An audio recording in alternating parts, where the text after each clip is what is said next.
സാമ്പത്തികമായി പിന്നോക്കം നിൽക്കുന്ന സ്ത്രീകൾക്കും ട്രാൻസ് വുമൺ ഉൾപ്പെടെയുള്ള സ്ത്രീകൾക്കും ആശ്വാസമായ ഒരു പദ്ധതിയാണ് സ്ത്രീ സുരക്ഷാ പദ്ധതി.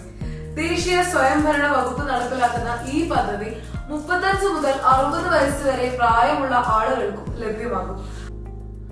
മറ്റ് സാമൂഹ്യ പെൻഷനുകൾ ഒന്നും ലഭിക്കാത്ത AAY അല്ലെങ്കിൽ PHH വിഭാഗത്തിൽ പെടുന്നവർക്കും ഈ പദ്ധതിയിലൂടെ പ്രതിമാസം 1000 രൂപ ധനസഹായം നൽകുന്നു.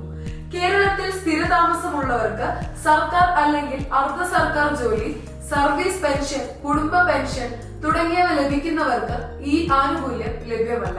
അപേക്ഷകൾ welfare-pension.lsg-kerala.government.in എന്ന വെബ്സൈറ്റിലൂടെ ആധാർ അടിസ്ഥാനത്തിൽ പൂർണ്ണമായും ഓൺലൈനായി അപേക്ഷിക്കാം. പരിശോധന പൂർത്തിയായ ശേഷം പഞ്ചായത്ത് അല്ലെങ്കിൽ മുനിസിപ്പൽ കൗൺസിലിന്റെ അംഗീകാരം ലഭിച്ച് സെക്രട്ടറിയുടെ ഡിജിറ്റൽ ഒപ്പോടെ ഗുണഭോക്താക്കൾക്ക് ധനസഹായം വിതരണം ചെയ്യപ്പെടുന്നു.